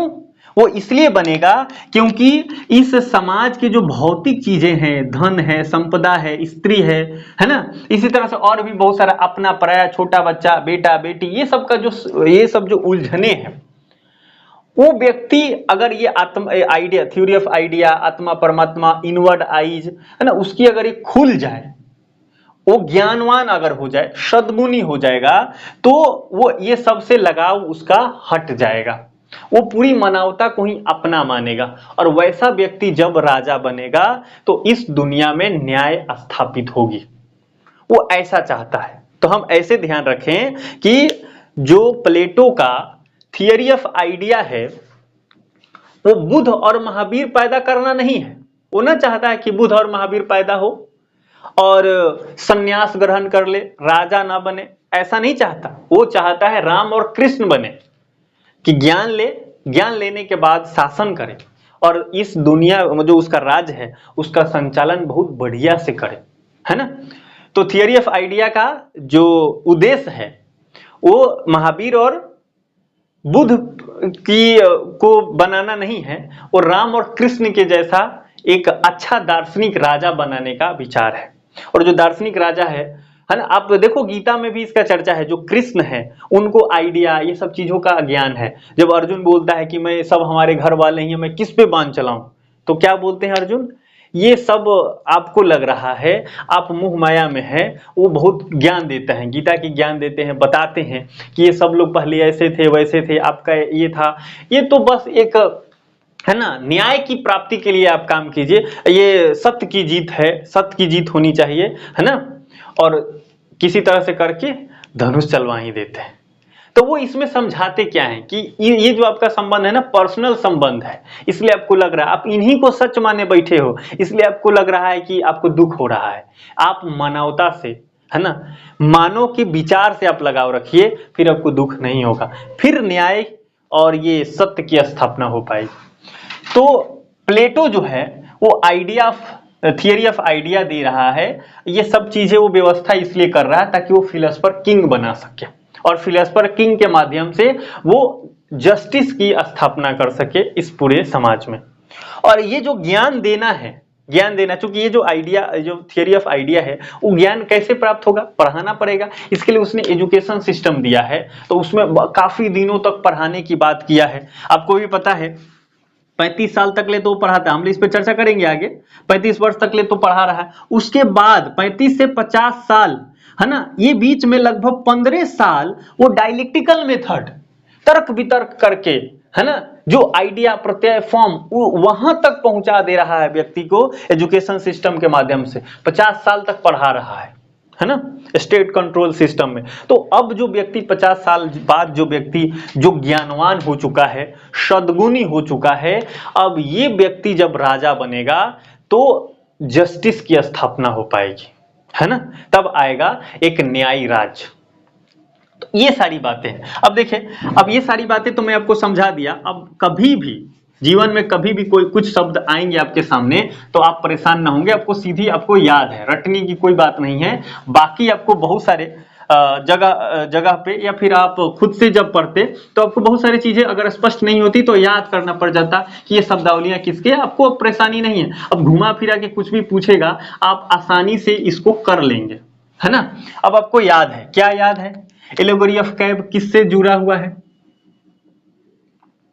एलेगोरी ऑफ कैब किससे जुड़ा हुआ है ना, who is associated with allegory of cab, ये थियरी किसने दिया है, प्लेटो। आपको याद है, आपको याद है इनवर्ड आइज जो है वो किससे संबंधित है, तो ये भी है इनवर्ड आइज। उसके बाद आपको याद है डिवाइडेड लाइन, आपको पता है theory of doctrine of idea या फॉर्म, आपको पता है। ये सारी चीजें आपको पता हो गई है। तो एग्जाम में क्या पूछेगा, ये सारी चीजें तो हम लोग समझने के लिए किए, एग्जाम में क्या पूछेगा, एग्जाम में बस इतना ही पूछेगा, है ना। जब क्रैश कोर्स होगा तब बस यही मास्टर आएगा क्लास में और यही बताएगा, एलेगोरी ऑफ कैब प्लेटो से जुड़ा हुआ है, इनवर्ड आइज प्लेटो से जुड़ा हुआ है, डिवाइडेड लाइन अब आपको रटना पड़ेगा, है ना। जब आप तैयारी अभी नहीं करेंगे, अभी समझ समझ के नहीं पढ़ेंगे, तो जनवरी में और फरवरी में आपको चीजें याद करनी पड़ेगी डायरेक्ट। अभी हम समझ चुके हैं, अब ध्यान आ चुका है, अब जब भी आप रिवाइज करेंगे तो ये सारी चीजें आप रिवाइज करेंगे, शब्दावली आपको याद रहेगा। जैसे आप एलोगरी ऑफ कैब पढ़ेंगे तो दिमाग में चलेगा कि हाँ एक गुफा है, ग्लूकोन को सुकरात समझा रहा है, प्लेटो रिपब्लिक में चर्चा किया है। कुछ चीजें आप यहाँ पे लिख भी सकते हैं, हालांकि नोट्स में है ये लिखा हुआ कि ये रिपब्लिक में चर्चा है, ये सब चीजें तो बस आपको याद आ जाए। इनवर्ड आइज आपको पता है कि हाँ जो ये भौतिक जो दुनिया है और जो आइडिया का जो दुनिया है, दोनों में अंतर करना सीख लिया है। डिवाइडेड लाइन वो है, अंतर करना मतलब डिवाइडेड लाइन, डिवाइड करना सीख लिया है, उसकी भीतरी आंखें खुल चुकी है, यानी वो ज्ञानवान हो गया है ना। और थियरी ऑफ आइडिया क्या है कि ये जो पूरा संसार है, जो भौतिक दुनिया है, जो यथार्थ जगत है, जिसको हम सच माने बैठे हैं, वो मिथ्या है, झूठा है। वो क्या है? वो जो आइडिया है, जो प्रत्यय है, विचार है, उसका तो परछाई है। तो हमें इससे लगाव नहीं रखना है, हमें किससे लगाव रखना है? आइडिया से लगाव रखना है। देखना जब हम लोग फिलोसफर किंग पढ़ेंगे तो प्लेटो क्या बोलता है कि जो फिलोसफर किंग होगा उसको प्रॉपर्टी यानी धन से उसको लगाव नहीं रखना है, यानी वो धन उसका खुद का प्राइवेट प्रॉपर्टी नहीं होगा। प्रॉपर्टी ये जो है ना, थियरी ऑफ कम्युनिज्म दे रहा है किसके लिए? दार्शनिक राजा के लिए, है ना, और सैनिक वर्ग के लिए। उसके बाद कहता है कि उसकी अपना परिवार भी नहीं होगा, परिवार भी नहीं होगा यानी फैमिली भी नहीं रहेगा, है ना। कम्युनिज्म ऑफ वाइफ्स इसको बोलते हैं, कम्युनिज्म ऑफ वाइफ्स, माने कम्युन ऐसा वाइफ्स का वो कंसेप्ट रखा है कि एक जो राजा है उसका पर्सनल कोई भी वाइफ नहीं है ना। तो इस प्रकार अब ये क्यों हो रहा है? जब कोई उस थियरी में ही समझा रहा है कि ये सारी जो दुनिया वो झूठा है, पैसा रुपया झूठा है, पति पत्नी का संबंध झूठा है, हमें विचार आइडिया से प्यार करना है, वो व्यक्ति को पढ़ा लिखा का ऐसा बना ही देगा। तो फिलोसफर किंग, हालांकि आपको भी पता है ना, हमने चर्चा भी किया है कि प्लेटो ने जो भी कल्पनाएं करी है फिलोसफर किंग की, आइडियल स्टेट की, वो हकीकत में कहीं स्थापित नहीं हो पाया है। उसको यूटोपिया कह दिया गया, है ना, बादलों का नगर कह दिया गया, क्योंकि उसने जो भी कल्पनाएं करी है वो 100% उसने खुद कोशिश किया, है ना, डियोनाइसियस पर, सिराकयूज का जो राजा था, तो वो नहीं हो पाया। कोई बात नहीं, पर उसने एक अच्छा विचार तो रखा है ना। तो इस चीजों का आप समझे, है ना। अब आप ये बात भी समझ चुके हैं कि जो थियरी ऑफ आइडिया जो इसका है, उसमें वो तर्क को महत्व दे रहा है, तर्क को महत्व दे रहा है। क्यों भाई? क्योंकि जो थियरी ऑफ आइडिया है और ये जो प्रत्यय है और ये जो विचार है, आपने जो सुना, अब ये जो विचार है इसमें संकट क्या है कि हम इसको सिद्ध करके दिखा नहीं सकते, है ना। ये जो आइडिया और विचार है जो हमने अभी आपको बताया, है ना, ये आत्मा परमात्मा की जो बातें हैं, ये सब हम सिद्ध करके नहीं दिखा सकते। अगर हम ये प्लेटो के जो गुरु है सुकरात, वो ग्लूकोन को समझाना चाहते हैं तो क्या किए हैं? तर्क कर रहे हैं, एलोगरी ऑफ कैब लेके आ रहे हैं, गुफा का दृष्टांत सुना रहे हैं, यानी वो तर्क के माध्यम से इसको समझा पा रहे हैं, तर्क के माध्यम से समझा पा रहे हैं। प्रैक्टिकल नहीं हो पाएगा ये, है ना, ये विचार में है, तर्क करना पड़ेगा आपको। इसीलिए ये तर्क इंपॉर्टेंट है। किसमें? दर्शन में तर्क इंपॉर्टेंट होता है, क्योंकि हर चीज को तर्क के माध्यम से सिद्ध किया जाता है। इसीलिए जो प्लेटो है अपना एकेडमी में उसके सीधे गेट पर क्या लिखता है? जिस व्यक्ति को रेखा गणित नहीं आता है, जियोमेट्री का जिसको नॉलेज नहीं है, वो इसमें प्रवेश ना ले। क्यों? क्योंकि ज्योमेट्री में तर्क सबसे इंपॉर्टेंट होता है। आप विचार कीजिए, एक इंद्रधनुष के बारे में सोचते हैं, हर व्यक्ति को दिखाया जाए कि देखो कितना रंग दिख रहा है, तो बोलेगा 7 रंग, कुछ बोलेंगे ना हमको तो 6 दिख रहा है ना। तो ये कैसा लग रहा है? तो कुछ बोलेगा, कुछ बोलेगा, बातें बदल जा रही है ना, बदल जा रही है कि नहीं। अगर आप किसी से पूछा जाए कि घनत्व क्या है, पानी का घनत्व बताओ, तो यहाँ पानी देखो उसका घनत्व अलग है, दूसरे जगह पानी निकला उसका घनत्व अलग है, सब पानी का घनत्व अलग है। ये केमिस्ट्री और फिजिक्स में आता है।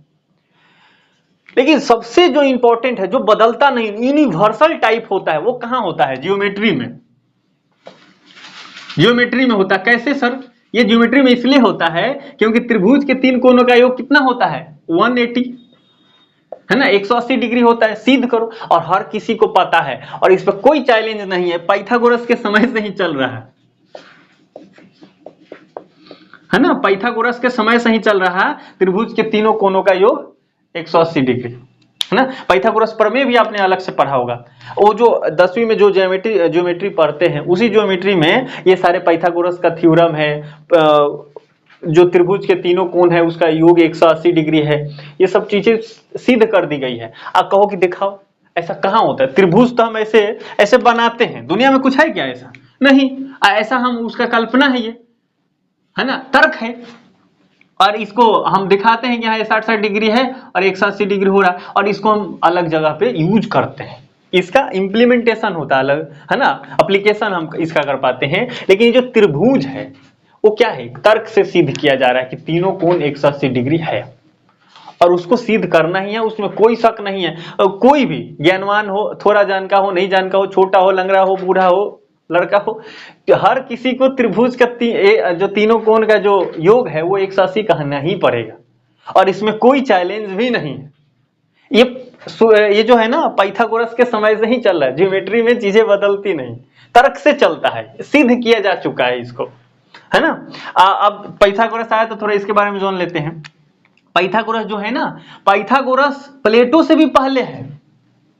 जब हमारे देश में बोधायन वगैरह की चर्चा होती है तो बोधायन जो है वो पाइथागोरस से पहले है, भारतीय गणितज्ञ है बोधायन, तो पाइथागोरस जो है वो वहां यूनान का है, तो पाइथागोरस जो है वो प्लेटो से भी पहले है। और ये पाइथागोरस ने ही कहा था, पाइथागोरस के अपने अपने उसका भी दर्शन है, तो पाइथागोरस ने कहा कि ये जो दुनिया है ना, वो जो व्यक्ति हैं, वो कुछ व्यक्ति धन से प्यार करते हैं, माने लगाव रखते हैं, धन से उनका लगाव होता है। कुछ लोग सम्मान से लगाव रखते हैं, और कुछ लोग बुद्धि से लगाव रखते हैं, बुद्धि से यानी ज्ञान से। अब ध्यान दीजिएगा, इस समाज में, इस दुनिया में, इस सृष्टि में 3 प्रकार के लोग हैं। एक ऐसे लोग हैं जो ज्ञान बुद्धि से अपना प्यार करते हैं, लगाव रखते हैं, और उनको कोई ज्ञान की बात मिल जाए तो लगता है कि जीवन ही धन हो गया, मजा ही आ गया। कुछ लोगों को धन से लगाव है, खान सर की भाषा में कहें तो लड़कियों को पैसा से लगाव रहता है, तो जैसे उसको पैसा तो लगा मजा ही आ गया है। कुछ लोगों को सम्मान से, जैसे सैनिक वैनिक जो वर्ग है उसको सम्मान से लगाव होता है। तो ये कौन बोला है, पाइथागोरस ने सोचा था। प्लेटो ने, पाइथागोरस के जो विचार है, प्लेटो का विचार इससे प्रभावित है, और इसने भी 3 वर्ग का कल्पना कर दिया है, इस बात से प्रभावित है। तो आप ऐसे याद रखें कि जो प्लेटो है वो पाइथागोरस से प्रभावित है, और प्लेटो का जो थ्री सोल्स एंड 3 क्लासेस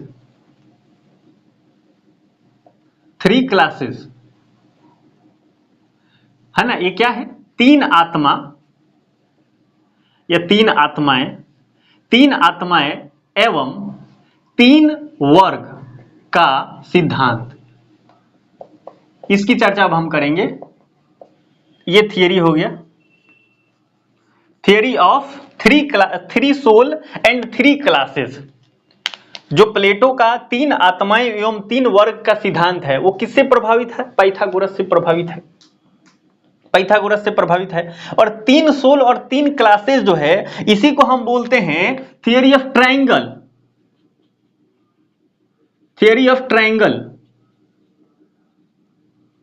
ये ट्रायंगल कैसा हो गया, ट्रायंगल मतलब त्रिभुज, 3 उसमें 3 रहेगा, ट्रायंगल 3, ये ट्री का मतलब 3 से है ना। तो थियरी ऑफ ट्रायंगल क्या है, यही है, 3 आत्माएं और 3 वर्ग का सिद्धांत प्लेटो ने दिया था। और ये प्रभावित है किससे, ये प्रभावित है पाइथागोरस से। और ये क्या कहता है, इस सिद्धांत में क्या कहता है प्लेटो कहता है कि ये जो हमारा जो शरीर है ना, जो हमारे शरीर है, शरीर के अंग यानी पार्ट्स ऑफ बॉडी, तो जीवात्मा भी हिंदी में इसको बोलते हैं, जीवात्मा।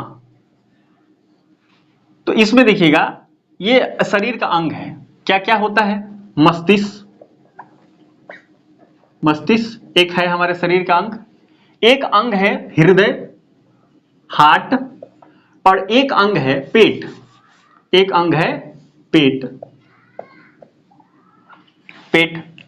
अब देखिएगा इसमें मस्तिष्क में होता क्या है? तर्क होता है, बुद्धि होता है, यानी मस्तिष्क का एक गुण है ये, उसमें तर्क होगा, बुद्धि होगा।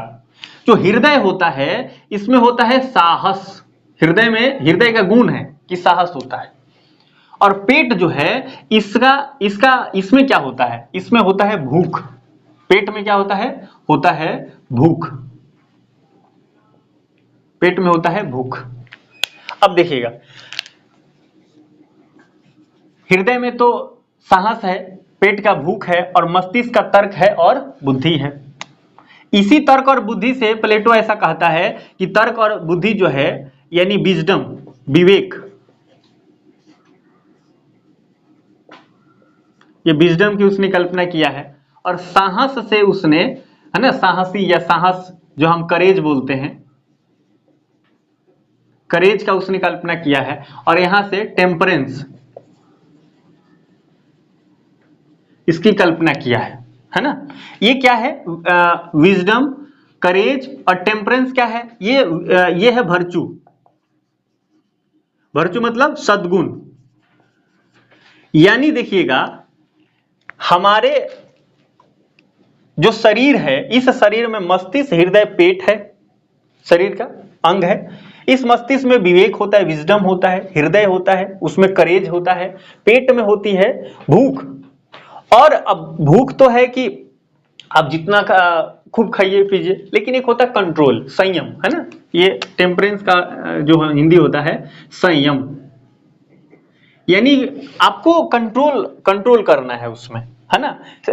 ये क्यों है? भर्चू है ना, भर्चू मतलब अच्छाई। अच्छाई क्या है? भूख अच्छाई थोड़ी है, पेट का गुण है भूख, लेकिन हमको भूख को संयम रखना है, उस पर कंट्रोल करना है। तो कंट्रोल करेंगे तो ये क्या है? भर्चू है, संयम। टेम्परेंस क्या है? उसका नियंत्रण है उस पर। बुद्धि, दिमाग में क्या है? विवेक है, ये एक भर्चू है। अब देखिए, जिस व्यक्ति के जो शरीर है, उस शरीर में, जिस व्यक्ति के शरीर में इसकी मात्रा अधिक रहेगी, इसकी मात्रा अधिक रहेगी, बुद्धि की मात्रा अधिक रहेगी, यानी वो व्यक्ति ज्ञान को अपना, ज्ञान उसमें ज्यादा है, ज्ञानवान है, तो वो व्यक्ति बनेगा शासक, यानी दार्शनिक राजा। दार्शनिक राजा, फिलोसफर किंग, इसी को हिंदी में और क्या बोल देंगे? शासक। ये जो होगा, जिसमें करेज होगा, वो बनेगा सोल्जर, सैनिक। और ये जिसमें रहेगा, है ना, उसको कहता है कि वो बनेगा उत्पादक वर्ग। अब देखिएगा, 3 क्लास हो गए, 3 क्लास हो गए। एक हो गया फिलोसफर किंग यानी शासक वर्ग है, एक सोल्जर का है, एक क्लास है सोल्जर वाला, एक प्रोड्यूसिंग क्लास है, प्रोड्यूसिंग क्लास। तो 3 वर्ग हो गए, 3, है ना, 3 क्लासेस हो गए। और 3 सोल क्या है? सोल क्या है? तो देखिए, एक विवेक है, विवेक है, करेज, ये विजडम है, करेज है, और टेम्परेंस है। ये 3 सोल है, आत्मा के गुण है, भर्चू है, ये तीनों के तीनों। तो भर्चू बताता है कि ये 3 हो गए, है ना। और इसी से एक वर्ग बन गया। वर्ग क्या बन गया? शासक, सैनिक और उत्पादक, ये वर्ग बन गए। शरीर के अंग है मस्तिष्क, हृदय और पेट। इसने तुलना कर दिया है किससे? शरीर से। इसने तुलना कर दिया है शरीर से। तो अब देखिए, इसीलिए कहा जाता है, चूंकि इसने तुलना किया है शरीर से, और ये कहता है कि जिस प्रकार से हमारे शरीर में ये 3 अंग है, और 3 अंग में ये तीनों विजडम, ये तीनों भर्चू पाया जाता है, इसी प्रकार से एक जो आइडियल स्टेट होगा, आइडियल स्टेट, आदर्श राज्य जो होगा, उसमें ये 3 वर्ग पाया जाएगा। जिस तरह से हमारे शरीर में ये तीन अंग है, इसी तरह से ये जो तीनों है, इस आइडियल स्टेट का क्या है? अंग है। इस आइडियल स्टेट का क्या है? अंग है, मतलब पार्ट है। इसके बिना आइडियल स्टेट हो ही नहीं सकता। किसके बिना? सैनिक वर्ग के बिना, यानी गार्डियन क्लास है ये, एक साथ में जोड़ के। ये उत्पादक यानी प्रोड्यूसिंग क्लास। एक आइडियल स्टेट का 3 अंग है। कौन कौन?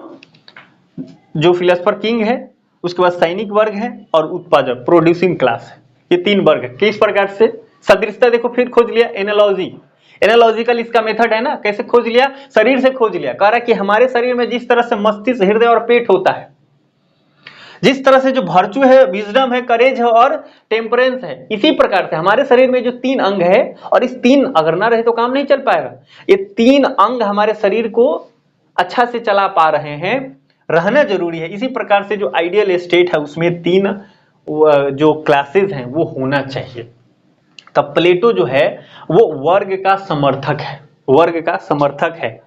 प्लेटो जो है वो एनालॉजिकल मेथड यहां भी यूज कर लिया है कि उसने व्यक्ति के शरीर से तुलना कर दिया है आदर्श राज को, कि जिस प्रकार से व्यक्ति के शरीर में 3 अंग है, इसी प्रकार से एक जो आदर्श राज है उसमें भी 3 वर्ग है। चूंकि ये शरीर से तुलना कर रहा है ना, इसलिए प्लेटो के जो थियरी है, स्टेट जो होता है, प्लेटो के जो थियरी है उसको बोलते हैं ऑर्गेनिक थियरी।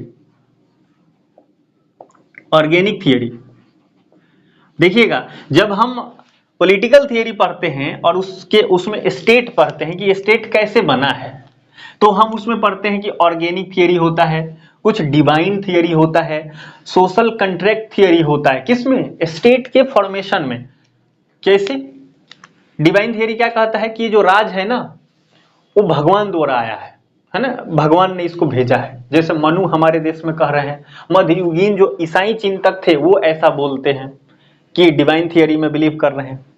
ऑर्गेनिक थियरी में बिलीव करने का क्या मतलब है?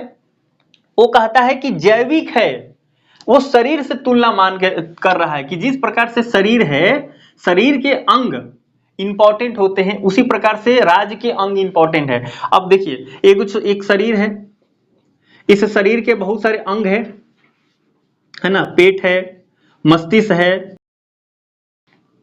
तो ये अंग है। अब कहता है कि अब देखिए, जो शरीर है वो इंपॉर्टेंट है कि पेट इंपॉर्टेंट है? वो भी इंपॉर्टेंट है, लेकिन आप यहां पे आप एक उंगली मानते हैं, एक छोटा सा अंग लेते हैं, नहीं तो आप कंफ्यूज हो जाएंगे, समझ नहीं पाएंगे। उंगली आप सोचिए, फिंगर, जो हमारा पूरा शरीर है वो इंपॉर्टेंट है कि फिंगर इंपॉर्टेंट है? तो प्लेटो कहता है एक फिंगर अगर कट जाए, है ना, यहाँ पे एक फिंगर अगर कट जाए तो कोई दिक्कत की बात नहीं है। ये ऑर्गेनिक थ्योरी वाले मानते हैं कि ऑर्गेनिक थ्योरी में जो बिलीव करता है वो कहता है कि शरीर इंपॉर्टेंट है, ये छोटा पार्ट्स इंपॉर्टेंट नहीं, ये तो कट भी जाएगा तब भी शरीर जीवित रहेगा। तो ये क्या कहता है ऑर्गेनिक थ्योरी वाले? राज इंपॉर्टेंट है, एक व्यक्ति इंपॉर्टेंट नहीं है ना। ये समुदायवादी टाइप है कि पूरा जो समाज है ना, पूरा जो राज है ना वो इंपॉर्टेंट है, एक व्यक्ति के मर जाने से कुछ नहीं फर्क पड़ता, है ना। लेकिन सोशल कॉन्ट्रैक्ट वाले जो हॉब्स, लॉक, रूसो, इस टाइप के जो लोग हैं, हॉब्स और लॉक, तो जो सोशल कॉन्ट्रैक्ट वाले हैं वो क्या कहते हैं? वो कहते हैं ना ना ना, राज इंपॉर्टेंट नहीं है, राज तो बना है व्यक्ति के सेवा के लिए, एक व्यक्ति इंपॉर्टेंट है, इंडिविजुअल इंपॉर्टेंट होता है। तो ये थियरी है। स्टेट से रिलेटेड, स्टेट का ओरिजिन कैसे हुआ है, राज्य का उदय कैसे हुआ है, इस पर सिद्धांत होता है organic theory, social contract theory और डिवाइन थियरी, है ना, डिवाइन थियरी। तो डिवाइन थियरी मानते हैं कि ये अवतार है ना, राज जो है वो भगवान ने उसको भेजा है, एक राजा बना दिया है, प्रतिनिधि बना दिया है, इस राजा के हर कोई बात मानेगा और इसमें भगवान से तुलना एथी करके आधार बना के इसकी चर्चा होती है। सोशल कॉन्ट्रैक्ट वाले व्यक्ति को इंपॉर्टेंट मानते हैं, राज को कहते हैं राज तो इसके व्यक्ति के सेवा के लिए बना है। लेकिन जो भी व्यक्ति ऑर्गेनिक थ्योरी में बिलीव करेगा वो क्या कहेगा? राज इंपॉर्टेंट है, व्यक्ति इंपॉर्टेंट नहीं है। वो राज को क्या मान लेगा? राज को मान लेगा कि राज तो इंड है और व्यक्ति क्या है? मीन्स है। तो पुनः देखिए, सारे हम बेसिक में चर्चा किए हैं इंड और मीन्स का। इसका मतलब प्लेटो क्या मान रहा है ये समझ में आना चाहिए, समझ में आना चाहिए कि जो प्लेटो है वो व्यक्ति को मीन्स मान रहा है और राज को वो इंड मान रहा है। इसी पे क्वेश्चन आपके बनेंगे, जितना कितना भी घुमा ले, जब आप अच्छा से समझे रहेंगे तो बढ़िया से आप क्वेश्चन बना लेंगे, है ना। यानी व्यक्ति को महत्व ज्यादा नहीं दे रहा है, वो किसको महत्व दे रहा है? राज को महत्व दे रहा है। और उसने तो इतना राज को महत्व दे दिया है कि राज स्टेट कंट्रोल्ड सब कुछ बना दिया है। जो राज होगा ना वो हर चीज पे कंट्रोल करेगा, सेंसरशिप लगाएगा, गलत अगर चीज होंगी, अगर साहित्य वगैरह में कुछ गलत लिखा जाएगा तो सेंसरशिप लगेगा। फिलोसफर किंग को कोई चैलेंज नहीं कर सकता। फिलोसफर किंग ने जो कहा, क्योंकि वो ज्ञानवान है, फिलोसफर किंग जो कह रहा है वो सही है, उस पर चैलेंज नहीं किया जाएगा, है ना, ये बात है, क्योंकि वो सब किसी से वो ज्ञान की उसको प्राप्ति है, वो बड़ा आदमी है, उसको बहुत ज्ञान है, इसलिए वो बन गया है, वो जो कह रहा है वो ही हकीकत है, उसको मानना है। तो इसको आप ध्यान रखें कि जो प्लेटो है वो व्यक्ति को साधन मान रहा है और राज को साध मान रहा है। अब एक बात याद रखना है, कार्ल पॉपर एक विचारक है, कार्ल पॉपर, उसने बुक लिखा था open society and its enemies, open society and its enemies, Karl Popper ने बुक लिखा। और बुक में क्या कहता है कि जो खुला समाज होता है ना, खुला समाज के लिए 3 लोग दुश्मन है। कौन कौन? प्लेटो पहला नाम लेता है, फिर लेता है हीगेल, और फिर नाम लेता है मार्क्स को। कार्ल मार्क्स, हीगेल और प्लेटो, ये 3 लोग जो है ना खुला समाज के दुश्मन है। क्यों बोल रहा है भाई? क्योंकि प्लेटो पूरा कंट्रोल की बात कर रहा है, व्यक्ति को वो मीन्स मान रहा है, राज को इंड्स मान रहा है, राज इंड है।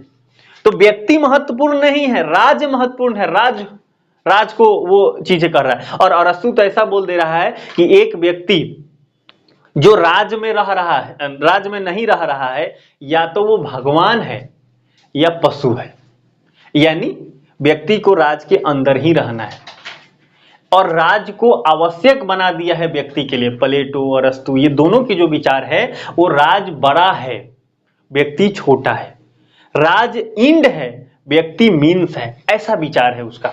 इसीलिए कार्ल पॉपर कहता है कि जो open society and its enemies में लिखता है कि जो 3 व्यक्ति हैं, प्लेटो, हीगेल और मार्क्स, वो कहता है कि खुला समाज के लिए, ओपन सोसाइटी लिए तीनों के तीनों दुश्मन है। वो माने सर्वाधिकारवाद की बात करते हैं, टोटालिटेरियनिज्म में चला जा रहा है। और अन्ना हरेंट समकालीन चिंतक है, अन्ना हरेंट ने भी इसका आलोचना किया है प्लेटो का, इसी मुद्दा को लेके कि वो सर्वाधिकारवादी टाइप का हो गया है, सब कुछ कंट्रोल करने की बात कर रहा है। तो अन्ना हरेंट आप अगर याद रह जाए तो अच्छी बात है, कार्ल पॉपर को याद रखना है, क्योंकि कार्ल पॉपर प्लेटो पे बहुत टिप्पणियां किया है। तो प्लेटो और उसके बाद हीगेल और मार्क्स, ये तीनों को क्या कहता है कि ये ओपन सोसाइटी के दुश्मन है ये तीनों, ठीक है। तो और यहां अभी चर्चा क्या हो रही थी, ऑर्गेनिक थियरी। तो प्लेटो किस थियरी में बिलीव कर रहा है? तो Plato believes in organic theory. Organic theory क्या है? अब हिंदी वाले है ना, हिंदी वाले ऑर्गेनिक थियरी, अब देखो इसका क्या होता है, सॉफ्टवेयर है ना, सॉफ्टवेयर क्या होता है यही होता है, ऑर्गेनिक थियरी है। इसको जैविक थियरी बोलते हैं, जैविक थियरी। जैविक खाद आपने सुना होगा, उसमें जीव होते हैं, तो आप ऐसे समझे कि ये जीव से जुड़ा हुआ है, राज को जीव मान रहा है, राज को सजीव मान रहा है ना। तो सवय और जैविक सिद्धांत, राज्य का जैविक सिद्धांत या राज्य का सवय सिद्धांत, आप ऐसे बोल सकते हैं। और भी इसका हिंदी से शब्दावलियां है, वो आप अगले क्लास में कभी चर्चा होगी तो आप ध्यान देना। तो ऑर्गेनिक थियरी में वो बिलीव करता है, कौन? प्लेटो। कार्ल पॉपर उसको ओपन सोसाइटी का दुश्मन मानता है। ये सब चर्चाएं अलग से आ गई हैं, इस संदर्भ में नहीं है। चलिए पुनः आते हैं अपने बातों पे, वो बात में मैं आपको आगे बढ़ गया।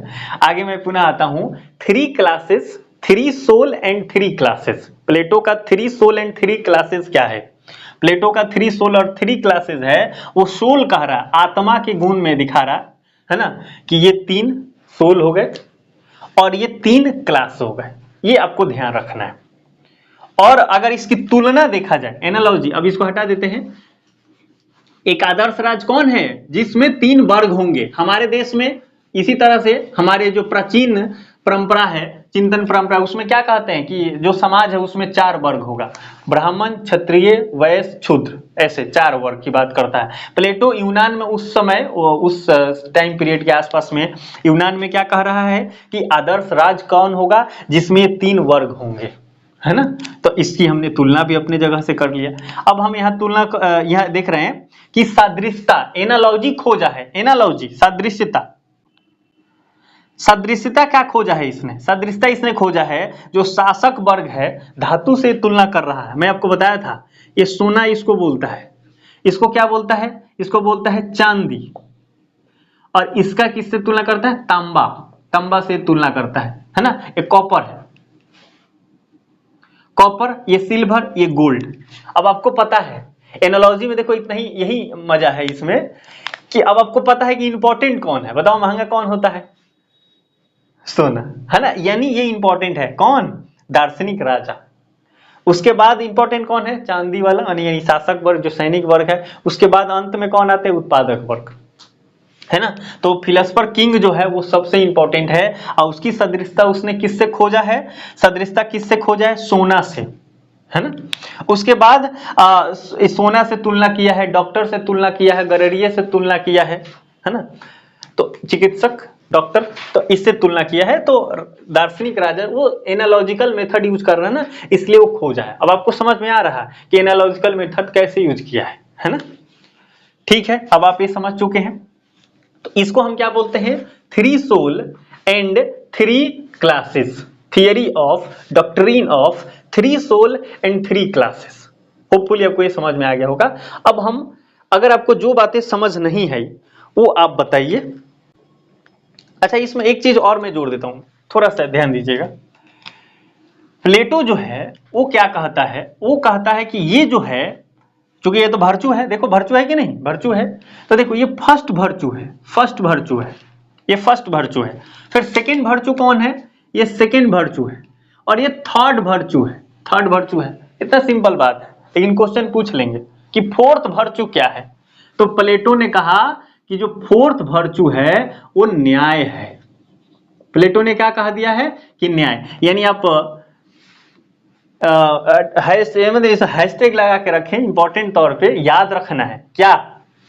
कि फोर्थ वर्चू इज जस्टिस, है ना।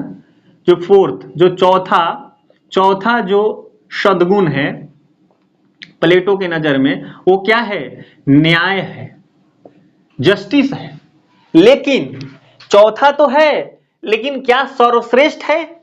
ये ना, सर्वश्रेष्ठ ये है, सर्वश्रेष्ठ, सर्वश्रेष्ठ सद्गुण कौन है? न्याय है। तो याद रखना है सीधा सीधा कि फोर्थ नंबर का जो वर्चू है वो जस्टिस है। और जो एकदम जो सर्वश्रेष्ठ, सबसे बढ़िया जो वर्चू है वो किसको मानता है? न्याय को मानता है। क्वेश्चन देखिएगा, एक नया क्वेश्चन आ गया है। जॉन रॉल्स हमारे विषय में है, मतलब हमारे सिलेबस में, इसलिए एक क्वेश्चन आप ध्यान दीजिएगा। जॉन रॉल्स जो है ये न्याय को फर्स्ट वर्चू कहा है। Justice is first virtue of social institutions, यानी सामाजिक, जो न्याय है वो सामाजिक संस्थाओं का प्रथम सद्गुण है। कौन बोलता है? John Rawls. याद रखना है ये, जॉन रॉल्स।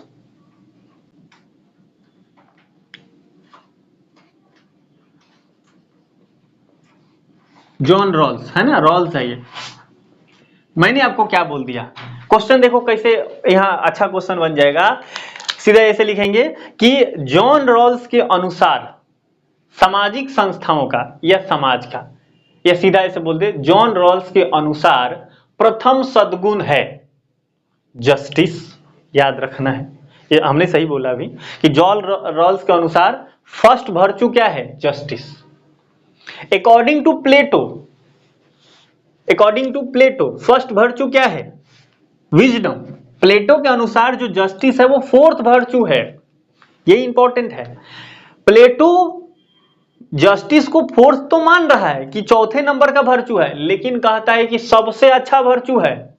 और आपको पता है रिपब्लिक में कंसर्निंग जस्टिस का उप शीर्षक है, अर्थात प्लेटो जस्टिस की स्थापना के लिए तो सब कुछ कर रहा है ना, समाज में सब कुछ बढ़िया हो जाए। तो सबसे अच्छा जो सद्गुण मानता है वो न्याय को मानता है। आपको याद कितना सा बात रखना है, एकदम सिंपल सा। According to Plato first virtue wisdom है, फोर्थ नंबर का वर्चू जस्टिस है, लेकिन सबसे अच्छा वर्चू कौन है? Justice. According to John Rawls first virtue क्या है? फर्स्ट वर्चू है क्या है? फर्स्ट वर्चू है जस्टिस, है ना। और एक बातें आपको याद रहे या ना रहे कोई बात नहीं, बस मैं आपको बता देता हूं। माइकल सैंडल, है ना, माइकल सैंडल,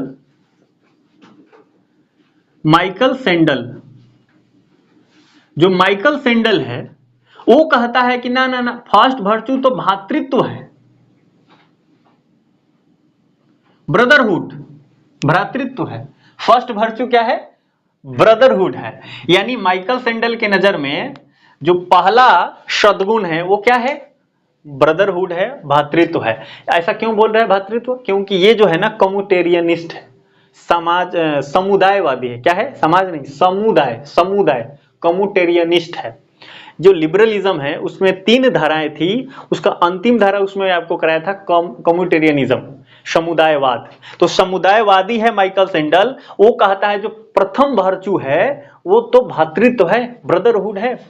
जॉन रॉल्स कहता है कि प्रथम जो वर्च्यू है वो तो जस्टिस है, और प्लेटो कहता है कि जो जस्टिस है वो 4 नंबर का वर्च्यू है, किंतु ये सबसे अच्छा वर्च्यू है। ठीक है, होपफुली आपको ये बात समझ में आ गई होगी। अब आपके पास कोई भी प्रश्न है तो आप एक बार पूछ लीजिए, बाकी अगर समय बचा होगा तो हम लोग आगे चर्चा करेंगे, अदरवाइज अगली क्लास में करेंगे। चलिए, अब आपको याद है तो 2-4 क्वेश्चन बना लेते हैं, ये तो इंपॉर्टेंट है। चलिए आप खुद ही बताइएगा, मैं ज्यादा ऑप्शन नहीं सेट करूंगा, जल्दी जल्दी हम लोग कर लेते हैं। देखिएगा, हम यहीं से शुरू करते हैं। Who is associated with theory of idea या फॉर्म? तो ऑप्शन में यहां पे दिया गया है प्लेटो, फिर ऑप्शन में दिया गया है मार्क्स, और फिर दिया गया है हीगेल। हिंदी वाले बुरा ना माने, उनके लिए भी रहेगा हीगेल, और उसके बाद जॉन रॉल्स। बताइए आंसर क्या होगा? थियरी ऑफ आइडिया से कौन संबंधित है, जुड़ा हुआ कौन है? प्लेटो सर, प्लेटो। बहुत बढ़िया, प्लेटो मार दिया हमने। म्यूट कर लीजिए। चलिए आगे अगला क्वेश्चन हम लोग ले लेते हैं। प्लेटो के अनुसार अकॉर्डिंग टू प्लेटो के अनुसार न्याय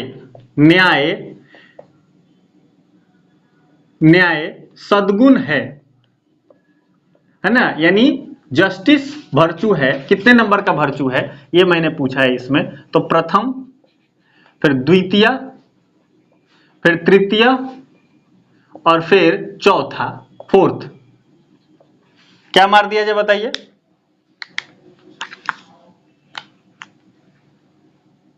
शालिनी बताओ जल्दी।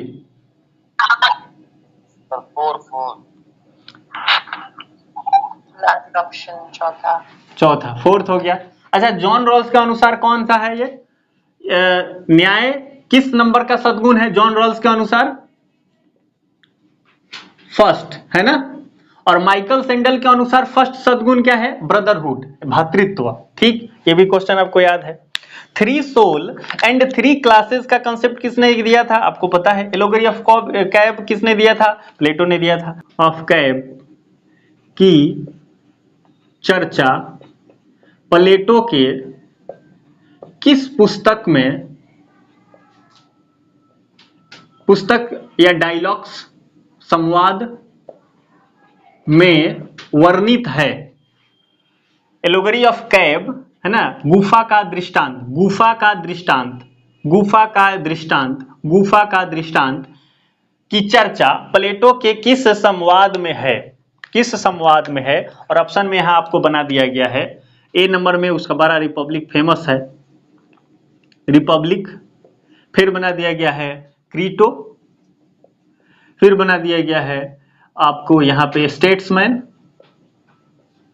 और फिर बना दिया गया है द लॉज। चलिए, तो हम लोग क्या कर रहे हैं? रिपब्लिक इसका आंसर होगा। ओके। और चौथा एक को देख लेते हैं, नॉकटर्नल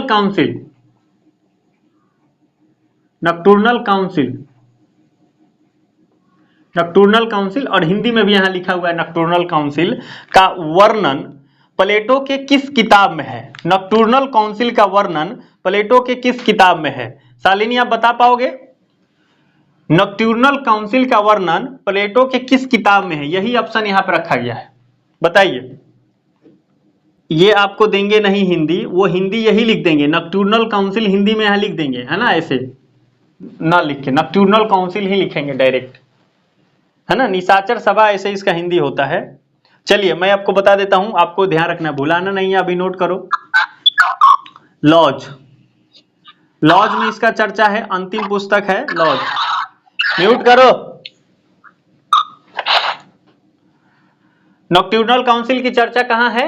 द लॉज में है। प्लेटो का ये अंतिम पुस्तक है द लॉज, उसमें नॉक्ट्यूर्नल काउंसिल का चर्चा है। तो हम लोग यहाँ 4 क्वेश्चन कर लिए। 3 क्वेश्चन तो आज के क्लास से संबंधित है और 1 क्वेश्चन हमने पीछे से रख दिया है। तो चलिए अगले क्लास में आपसे मुलाकात होगी। आप सब अच्छे से पढ़ाई करें, रिवाइज करते चलें, बहुत जरूरी है रिवाइज करते चलें।